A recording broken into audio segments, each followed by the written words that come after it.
नमस्कार, जय हिंद प्यारे साथियों। कैसे हैं आप सभी? स्वागत है आप सभी का आपके अपने YouTube channel today exam study पे। फ्रेंड्स, मैं हूं विवेक पांडे और आप देखना स्टार्ट कर चुके हैं टुडे एग्जाम स्टडी का यूट्यूब प्लेटफॉर्म। आज है 4 अगस्त 2023। दैनिक समसामयिक की सभी प्रतियोगी परीक्षाओं के लिए बेहद ही महत्वपूर्ण होने वाला है आज का यह सीरीज। तो आइए स्टार्ट करते हैं। आज का जो पहला क्वेश्चन है वह है, हाल ही में शिक्षा मंत्री धर्मेंद्र प्रधान और किसके संयुक्त रूप से स्टडी इन इंडिया पोर्टल की शुरुआत की गई है। हाल ही में स्टडी इन इंडिया पोर्टल की शुरुआत की गई है जिसमें शिक्षा मंत्री धर्मेंद्र प्रधान और किसके संयुक्त रूप से, तो एस जयशंकर जी के जो विदेश मंत्री हैं भारत सरकार के, उनके संयुक्त रूप से यह पोर्टल का शुरुआत किया गया है। आइए इससे रिलेटेड कुछ पॉइंट हैं उनको भी देख लेते हैं। जो शिक्षा मंत्री धर्मेंद्र प्रधान और एस जयशंकर के संयुक्त रूप से स्टडी इन इंडिया पोर्टल की शुरुआत की गई है। यह पोर्टल पहला ऐसा प्लेटफॉर्म है जो भारत में विदेशी छात्रों की शिक्षा को आसान बनाएगा। अच्छा, इस पोर्टल का उद्देश्य क्या है? इस पोर्टल का उद्देश्य ये है कि जो विदेशी छात्र हैं वो उच्च शिक्षण संस्थानों को इस पोर्टल के माध्यम से देख सकें, समझ सकें और यहाँ आने के लिए इसी पोर्टल के माध्यम से उन्हें कहीं और जाने की आवश्यकता नहीं है। इसी पोर्टल के माध्यम से वो अपना वीज़ा के लिए पंजीकरण करा सकें, वीज़ा के लिए आवेदन कर सकें। इस पोर्टल पर भारत के उच्च शिक्षा संस्थानों के बारे में व्यापक जानकारी उपलब्ध है और उस जानकारी को समझ सकते हैं, देख सकते हैं। यह पोर्टल छात्र के पंजीकरण और वीज़ा आवेदन प्रक्रिया के लिए भी एकीकृत है, यानी एक ही प्लेटफॉर्म पे वो शिक्षण संस्थानों को देख भी सकते हैं, उनके बारे में जान भी सकते हैं और उसी प्लेटफॉर्म से वह वीज़ा के लिए आवेदन भी कर सकते हैं, अप्लाई भी कर सकते हैं। इस तरह का सुविधा उन्हें प्रदान किया जा रहा है, इस तरह की सुविधा उन्हें दी जा रही है। आइए कुछ इससे शिक्षा से संबंधित शिक्षा विभाग का जो महत्वपूर्ण योजना है उनको देख लेते हैं। बुनियादी साक्षरता एवं संख्या ज्ञान। भारत सरकार की जो शिक्षा विभाग है उनका एक महत्वपूर्ण योजना है बुनियादी साक्षरता एवं संख्या ज्ञान, FLN के नाम से जानते हैं, FLN के नाम से जानते हैं इसे, जिसका उद्देश्य है कि जो प्री प्राइमरी के बच्चे हैं, जो बाल बाटिका में पढ़ने वाले बच्चे हैं, उन्हें जो कम से कम अक्षर का ज्ञान है और संख्या का ज्ञान है, जो बुनियादी अक्षर हैं, जो संख्या हैं, उनका ज्ञान कराना उन्हें अति आवश्यक है। क्योंकि क्लास 6-7 में बच्चे चले जाते हैं, उन्हें संख्या का ज्ञान नहीं होता है।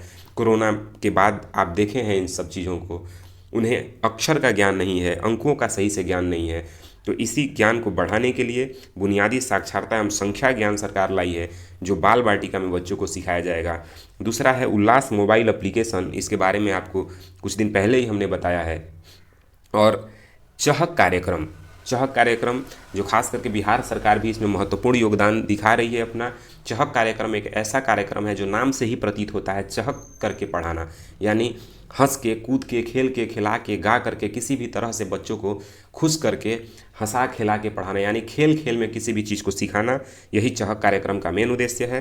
तो आइए चलते हैं नेक्स्ट क्वेश्चन पे। नेक्स्ट क्वेश्चन जो है, हाल ही में मराठी कवि और गीतकार नामदेव महानोर का आज सुबह निधन हो गया है। वह किस राज्य के थे? तो वह महाराष्ट्र के थे। महाराष्ट्र में पुणे एक शहर है, उसी पुणे जगह से थे। आइए इनसे रिलेटेड कुछ महत्वपूर्ण बिंदु हैं उनको भी देखते हैं। नामदेव महानोर जो मराठी कवि और गीतकार महाराष्ट्र के पुणे के रहने वाले थे और वह महाराष्ट्र विधान परिषद के सदस्य भी रह चुके थे। एक ज़मीनी स्तर के नेता और किसान भी थे। ठीक है, 1991 में इन्हें भारत सरकार के द्वारा पद्मश्री से सम्मानित किया गया और सन 2000 में इनकी एक पुस्तक है, कविता का संग्रह है, कविता संग्रह किताब जिसका नाम पांजाद है, कुछ लोग इसे पतझड़ के नाम से भी जानते हैं, उसके लिए इन्हें साहित्य अकादमी पुरस्कार से भी सम्मानित किया गया है। चलिए नेक्स्ट क्वेश्चन पे चलते हैं। नेक्स्ट क्वेश्चन जो है, हाल ही में 13वां भारतीय अंगदान दिवस कब मनाया गया? तो जो आपका राइट आंसर यहाँ पे है वह है 3 अगस्त को। 3 अगस्त को हाल ही में अंगदान दिवस, भारतीय अंगदान दिवस मनाया गया, जो 13वां संस्करण था इसका। आप देख सकते हैं यहाँ पे जो यहाँ के भारत सरकार के स्वास्थ्य परिवार कल्याण मंत्री हैं, उनके द्वारा जो है इस कार्यक्रम में भाग लिया गया है। आइए इससे महत्वपूर्ण बिंदु देखते हैं। अच्छा, अंगदान किसी भी व्यक्ति को नया जीवन देता है, इसीलिए जब भी इस तरह का मौका मिले तो अंगदान के लिए प्रेरित भी करना चाहिए और खुद देना भी चाहिए।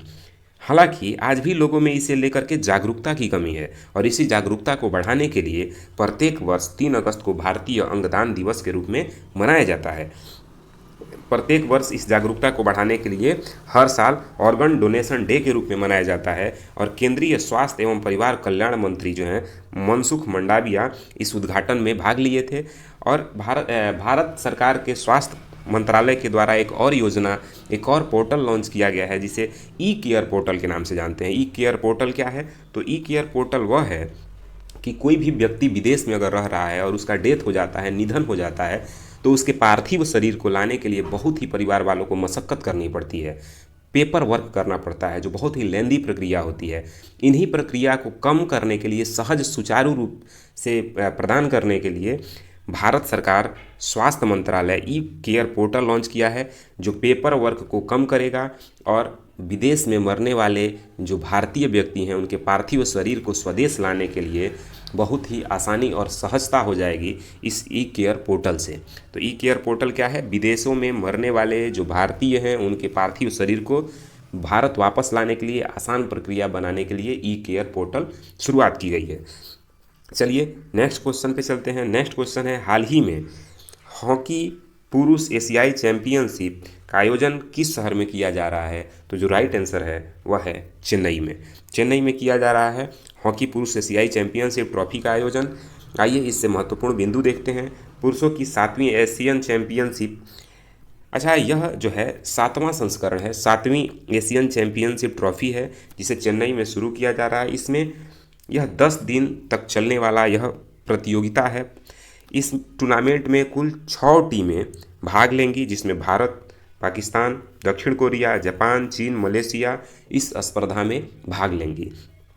3 मैच खेले जाएंगे स्टार्टिंग में, जिसमें भारत का सामना आज चीन से है और पाकिस्तान का मुकाबला मलेशिया से होगा। वहीं दक्षिण कोरिया का मुकाबला जापान से होगा। और यह किस शहर में हो रहा है? तो चेन्नई में हो रहा है। चलिए नेक्स्ट क्वेश्चन पे चलते हैं। नेक्स्ट क्वेश्चन है, हाल ही में किस राज्य में मैंग्रोव सेल की स्थापना की घोषणा की गई है?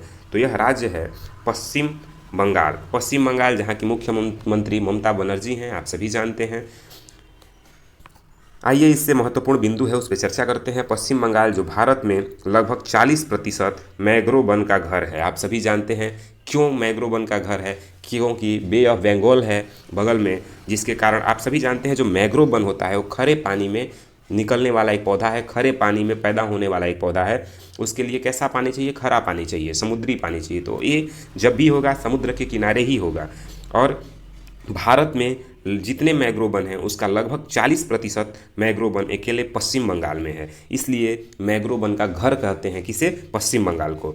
पारिस्थितिकी तंत्र के संरक्षण के लिए अंतर्राष्ट्रीय दिवस के अवसर पर राज्य में मैंग्रोव सेल की स्थापना की घोषणा की गई।